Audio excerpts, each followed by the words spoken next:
Okay, so today we're going to talk about how to embed emotional design into a transactional website. I did some research, and it's interesting because emotional design is one of those things that not that many people have been talking about. So they do mention it briefly, but I thought it was very interesting that it's been a while since a book came out and so on and so forth. So I actually guided myself with a book that I'll be talking about a lot today by Aaron Walter. I'll give him all the credit, but I'll point you to very important sections of it. So let's start. Okay, so that's the book I was just telling you about. The first thing I want to mention is that I always find myself talking about the Industrial Revolution, and some of you saw my speech back in Talk UX in Manchester. But I find it so important to think about where we come from and the journey we've taken as human beings, especially in this new era of technology. So the last time I was on this stage for UX for Good, I talked about the Industrial Revolution and the actual role that they play for children and what it is to be a child in this third era or fourth era of the Industrial Revolution. People still debating if the Internet of Things is the fourth era. But in order to introduce this concept of emotional design, I would like to refer to the first chapter, and I'm going to refer a lot to this book, of Aaron Walter called Designing for Emotions. So he talks about revolution, something lost, something found. There we go. All right. With the ability of to mass produce almost anything, skilled craftsmen like blacksmiths and weavers could no longer compete with factories, low cost and faster production. So back in the age of the Industrial Revolution, the founders of the arts and crafts movement started to think about this and realized that a craftsman leaves a bit of themselves in their work, and it is a true gift that can be enjoyed for very many, many years. So if we were to think about this, what does it mean to be able to mass produce everything? So nowadays we have sites such Etsy and Kickstarter that are empowering artists and craft people to give that gift again, to be able to kind of compete with those mass-produced products that we buy on a day-to-day basis. So how many of you have bought products from Etsy? Okay, cool. That's about barely a 5%. So how many of you have ever backed up a Kickstarter? Okay, I would say more like a 10%. Okay, so how did it make you feel?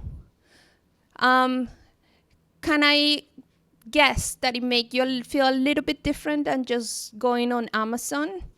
Or maybe just, I don't know, what would be the equivalent of Kickstarter, Amazon, right? So I just kind of want to bring that into mind. It all comes back to that. So can I guess that it make you feel good compared to just going to Amazon? Not that I'm picking on Amazon today. So what you did by backing a Kickstarter or going to Etsy was to support creative thinking and supporting families, to contrast to supporting corporations. So Aaron explains that Etsy and Kickstarter phenomenon is an opportunity to be able to bring these stories to life, to have an object that actually has a story behind.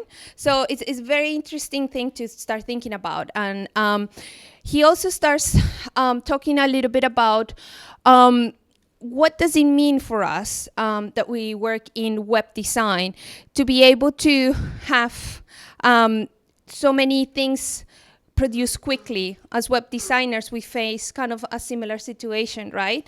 There's plenty of opportunities to create fast and cheap websites.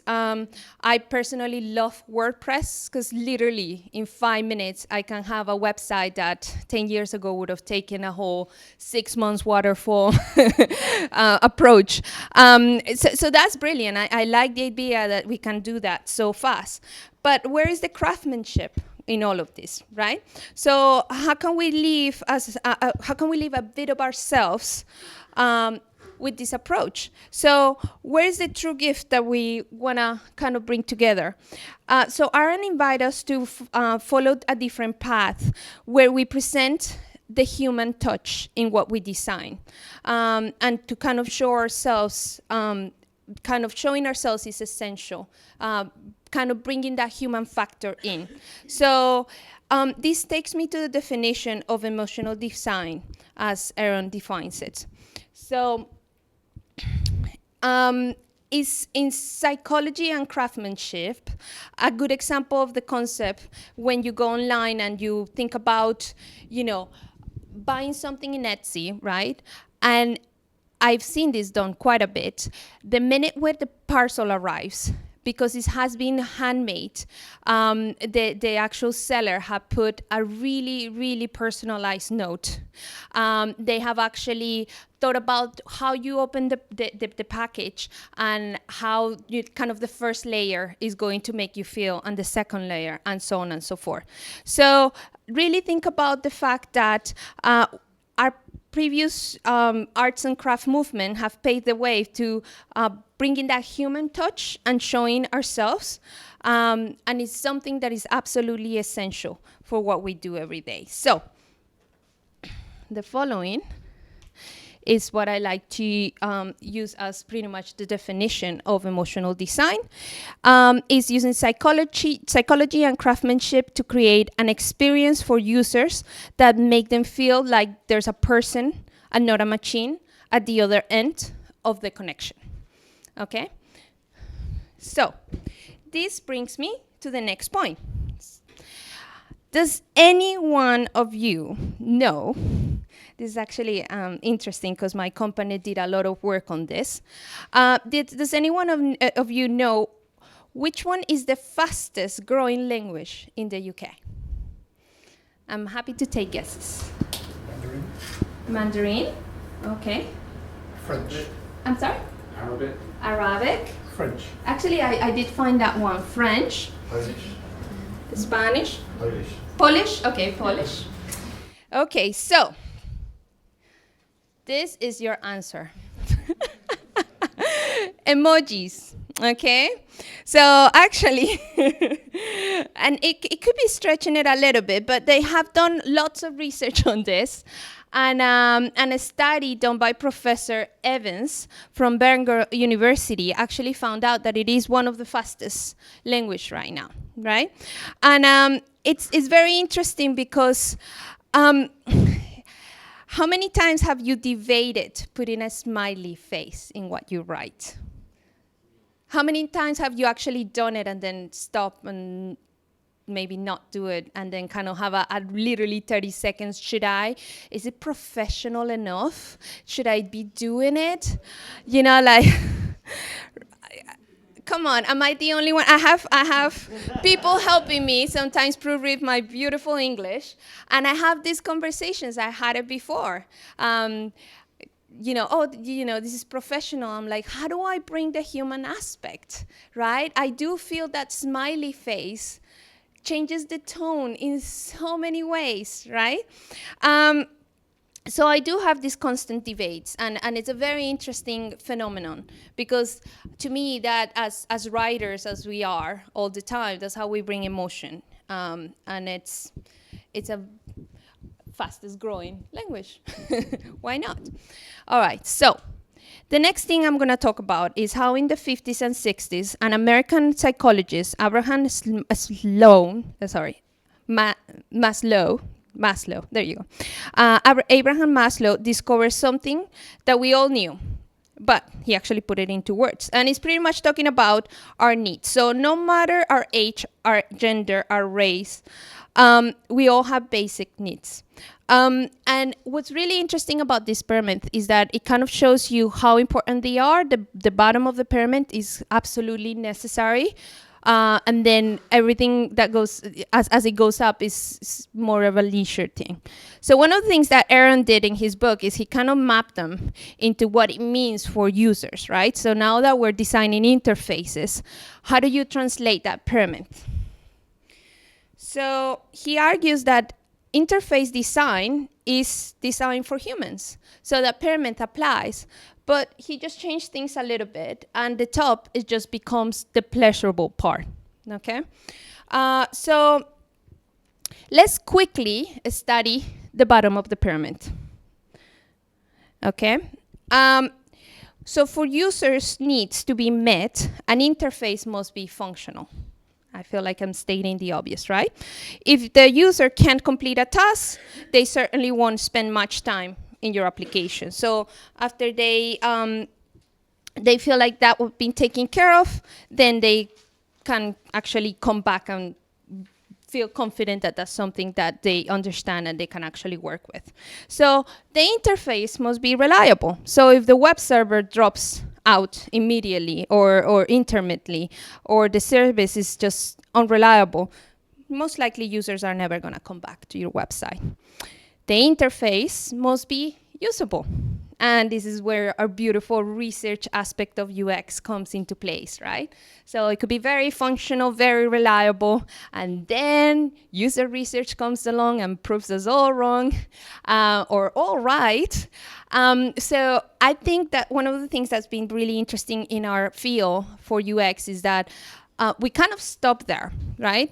As usability testing, brilliant. They know, they discovered it. They were able to, go through the journey and add something to that shopping cart or delete it, and yay, let's just ship that. But what Aaron is telling us is that actually, maybe it's time to think about the next level. So he asks us about imagining if usability was the standard for other industries, such as automobile. So if an automobile is usable, that's good enough. How can we tell between a BMW and, maybe a Kia or, I don't know, I'm not good with cars. but it makes a really good point, right? If it's usable, that's the end of it. No, it's actually more than that. So many websites and applications are starting to create experiences beyond usability. And it's time to start thinking about bringing pleasure, fun, joy, and delight. And pretty much this is what this whole talk is about. So are you all excited? Is this something you want to learn? Okay. Very good. And about delight, I see that word quite a bit in portfolios and CVs. A delightful experience. So, one of the things I'm going to do today is I'm going to illustrate kind of emotion through an exercise. So, I want you to think, it was an interesting picture to find. This is actually just Google search for the best food in the world. An image search. Okay, so I want you to think back to the best meal you've ever had. Not a good meal, but a mind-blowing, palate-changing, fall in love with food again, great meal. Okay? Can you remember it? All right. What made it so memorable? Was it the taste or the texture of the food? Was it the unexpected pairing of flavors? Was it the artful presentation or the attentive waiter, the staff, the ambience, the restaurant, the company? What was it? Chances are that it was not the nutritional value of it. Right? So that is pretty much the equivalent of functional. But it was so many other things, right? So once you think about it, right, the meal met your body's needs. But it also immerses you in a pleasurable experience, and your memory, your brain remembers it as such. And it will stay there for a really long time until you top that with something else. Okay, so why don't we aim for a similar target in web design? What is going to be that web experience, that login experience, that transactional experience that is going to top buying shoes online? All right, so let's see. Certainly we all want to eat edible food with nutrition value, but we also want an experience with it. So the next thing we're going to talk about is 3 principles of emotional design, okay? And I picked 3 because I wanted to kind of pick the best ones and make sure we at least got to see a few. There's more.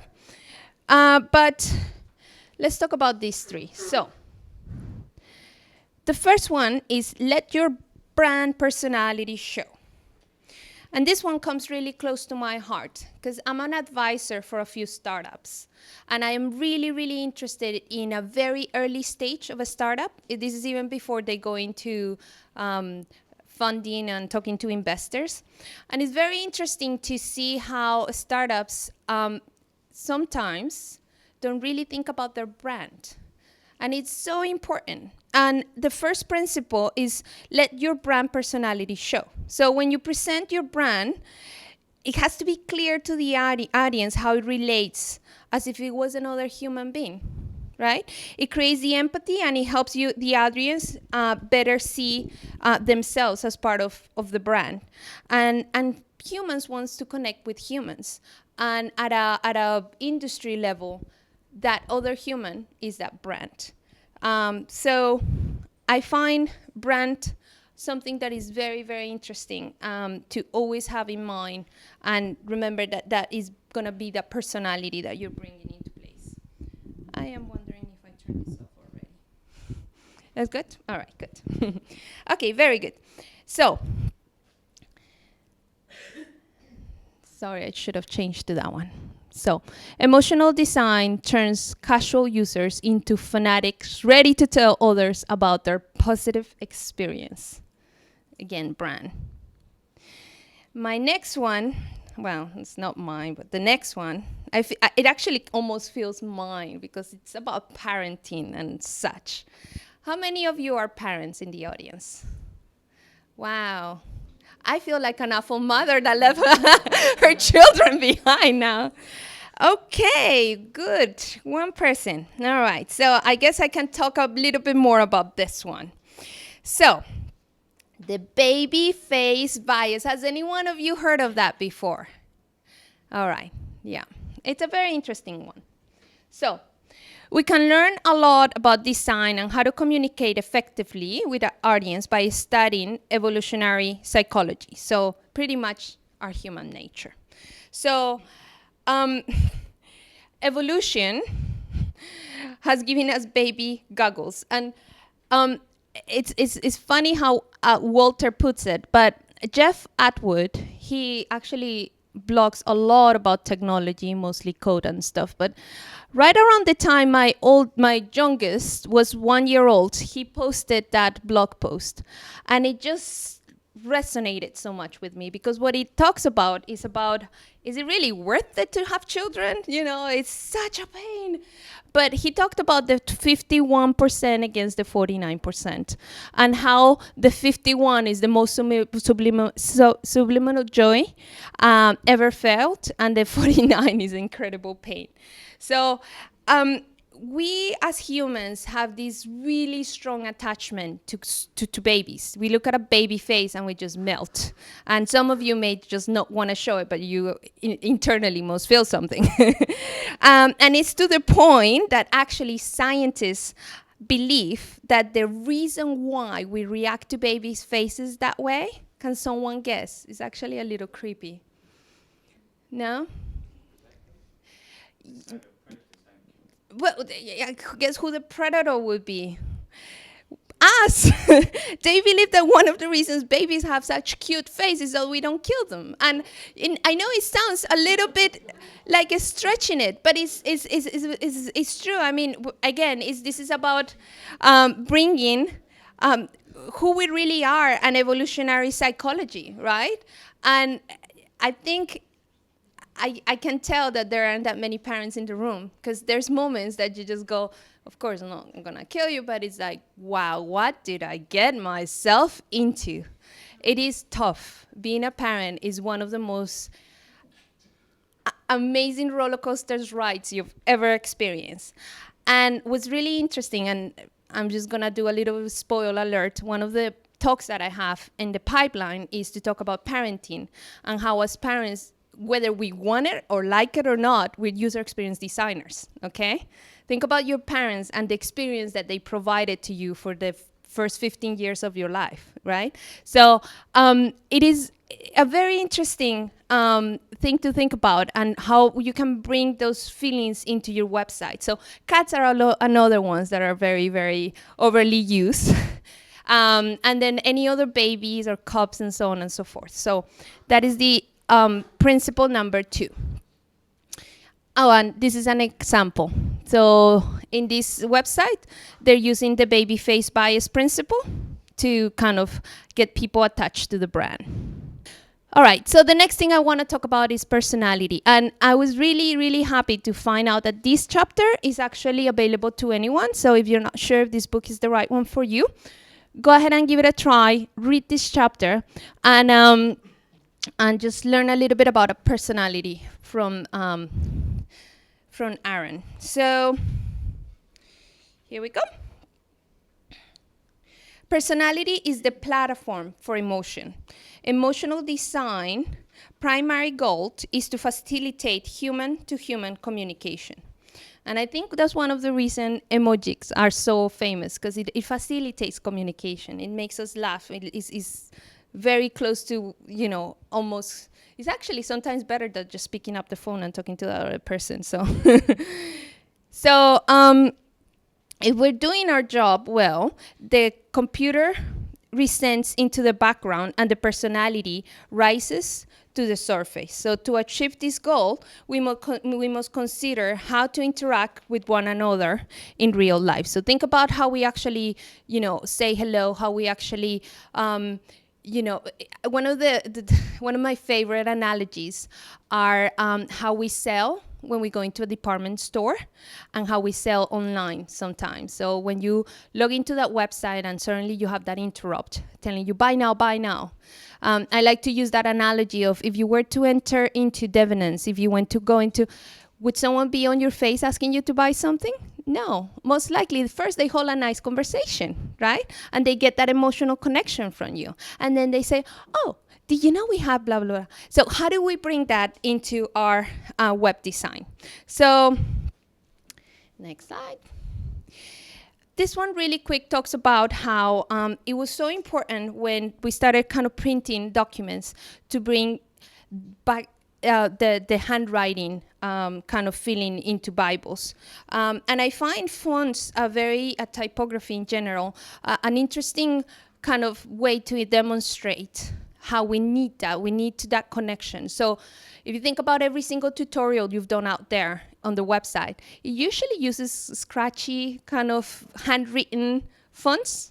They always go out of their way to find that font because they want to kind of feel that, it's all right. I'm teaching you something. It's equivalent of that, whiteboard. So it's very interesting to talk about, how people can connect through little things like that. So the next thing I'm going to talk about is personas. So personas are a standalone tool in the design process, but they only provide a partial picture of the relationship we're building with that audience. So in really quick, this is actually one of the personas that CAF shared with me, and they're on our website. So we use them all the time. Who has used personas as UX? Yeah, or even non-UXers know what personas are. Okay, so the reason why I was so excited that this chapter, in fact, was the one that was available is because what Aaron does in this chapter, I thought it was absolutely amazing. What he said about personas is, sure, we use them all the time. We usually use them to build that design. But what's the persona of our website, right? So we know who they are, but who are we? If you were to build a persona on that website you work on every day, what would you have for all of these squares, right? Grumpy, happy, maybe very cold, right? So that is a really good way to quickly assess how you're doing as far as holding that conversation with your users. So, is anyone familiar with MailChimp? Okay, good, MailChimp. Aaron actually is the UX design, the principal head of UX at MailChimp. And it's a very interesting actual product because imagine, so really quick, for those of you that don't know what MailChimp is pretty much a platform that helps you send lots of emails to lots of people. And they've done an amazing job helping you manage and design, especially emails. So think about those marketing people that have to actually log in to send the next email to promote the next thing and so on and so forth. So one of the things that he talks about is how MailChimp kind of brought some of that personality with their mascot, I think it's called Freddy. And every time you log in, he has a little message for you, okay? So he actually shows how they started thinking of Freddy as an actual person, and they started to track Freddy's personality, and they mapped it.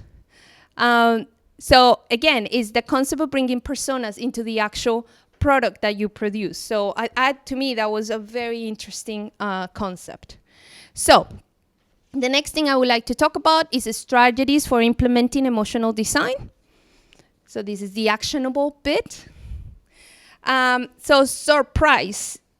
So have you noticed that hearing your favorite song on the radio seems way more enjoyable than just go ahead and go to Spotify and get it running, right? So it's the element of surprise that amplifies our emotional response.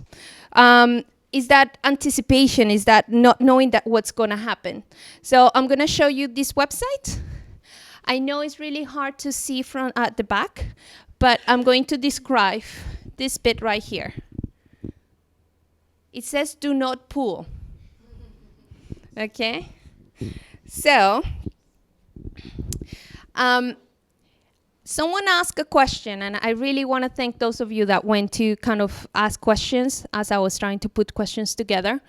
And one of the questions that I got asked was, how do you effectively measure emotional design? And I have two answers for you tonight. So one of them is, well, a click-through rate through that do not pull would be a good one, right? So can just one person guess what happens if you were to pull? It blows up. A hand comes out and they actually pull to the next item or something like that. So it actually interacts with you. So yeah, that's an interesting way to bring emotional design. The next strategy could be anticipation, okay? So I misspelled that, sorry. With anticipation, has any of you seen this last month? Any one of you recognizes it? Was I the only one paying attention? Okay, so this was all over the newspapers and stuff, and it's actually coming from 3. Yeah, and they had this campaign going on for a while, and let everyone know that it was going to happen that day, and so on and so forth. So anticipation actually creates a lot of emotion when it comes to designing. So the next thing I want to talk is prime, okay? And again, MailChimp is an excellent example. So priming happens when a person is exposed to a stimulus that it shapes the response to another stimulus. So the best way to think about it is the other day I saw a little kind of dog presentation, and every time they would pull a trick, they will give them a little bit of something. So imagine for those marketing people that have to get into MailChimp and send the next bulk email.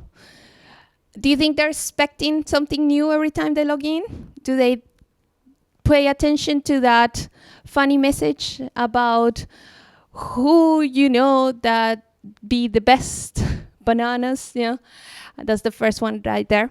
So it actually makes something that could feel kind of really not fun. So that's one of the ways they've been able to kind of change their brand around. So the other one, and then this is answer number 2 about measuring emotional design. So that's a really difficult thing to measure, right? Because CTR is just going to be a click, but priming, yeah.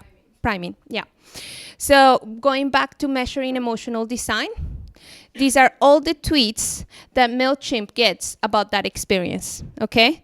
So talking about the videos that they link you to, talking about how even though they were frustrated, it cheered up. The monkey helped them get cheered up. This one is the best. They say, I just logged into MailChimp, and the little monkey in the corner says, hey, Kate, new haircut? Muy guapo. It helps that I speak Spanish, doesn't it? How do they know? You know, it's just like, and it's funny because Aaron talks about this and he said, of course we never know, but hey, someone out there, statistically speaking, must have gotten a new haircut. And that created an emotional connection with her, so much that she tweeted about it. So I know Twitter is not the most ideal platform for measuring stuff, but I think it actually tells you something, right? And yeah, don't put it in your KPIs. 5 tweets per. Anyways, the other one I've seen that is very interesting is asking for forgiveness. So, one second. So far we looked, oh no, sorry. Hello, right here. Okay, asking for forgiveness. So this one is a perfect example when something goes wrong, where something you know that's gonna go wrong. And that happens quite a bit when we're dealing with backends and service and servers and so on and so forth. So one of the things I want to show today is this brilliant way for Flickr to address that. So they had an outage. They knew it was going to get people really, really frustrated. But instead, they just turned it into an actual contest. So even though you could not go on Flickr and look at some photos, they encourage people to try out to take photos that would bring 2 colors together. And people just went absolutely nuts, and they got really, really creative. And they turned that absolutely horrible experience into something that people just couldn't stop talking about. So again, asking for forgiveness is the idea that you can use emotional design in order to kind of ease the pain of things that are just completely inedible. Okay, so really quick. After all of this, let's go back to our question. So how do you embed emotional design, especially into a transactional website? So I think I showed you lots of examples today that you can definitely take into what we're doing right after this. But I want to show you a few more, and especially because there's some other examples that may not be for things as, fun.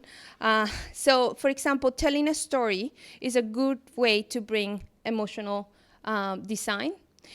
The other one is gamify. So going ahead and setting up your Dropbox and all that, it's just not that much fun. But Dropbox actually figured out a way to make it a little more of a game and make you feel good about it. Make it fun. So here is Woofu, just kind of trying to hold a conversation and making you feel like it's actually a game to create a form. And I missed the slide, sorry. and then mint.com. So the reason why I'm going to kind of wrap it up with mint.com is because I found it to be the most transactional website. So has any one of you heard of mint.com? Yeah, I think that's a very American thing. Yeah. So what mint.com does is that it actually helps you track all your expenses. So the challenge they have is that they don't do anything for you in the sense that they're not banking, they're not a credit card, but you actually had to give all your financial information. And at first, they had a really hard time convincing investors that this is something people will be willing to do, because it's such a very scary thing to just give out your financial information to anyone. So one of the things they did in order to gain respect is to think about how can we, number one, make sure it feels like we are trustworthy, that they can actually put their financial information in there, and how can we kind of differentiate ourselves from all their competitors. So one of the things, I didn't go as to one of the principles, but one of the things they did is that they really thought out about the layout and all the different ways of bringing color to communicate trustworthiness and to make people feel that this was a legit website.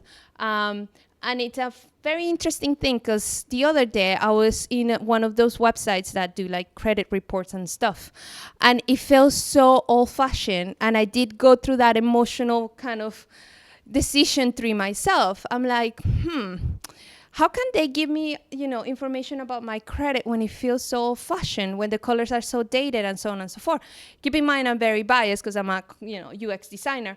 But it was really interesting because the way they turned this around was making sure that the layout, the contracts, the color felt very professional and very trustworthy. Okay, so I am at the end of my presentation. I really, really hope this gave you lots and lots to think about tonight.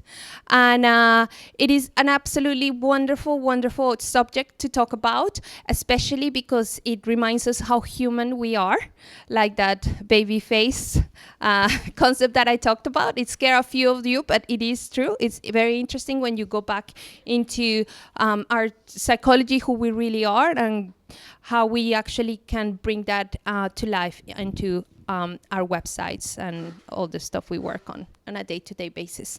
Thank you so much for listening to my emotional design talk.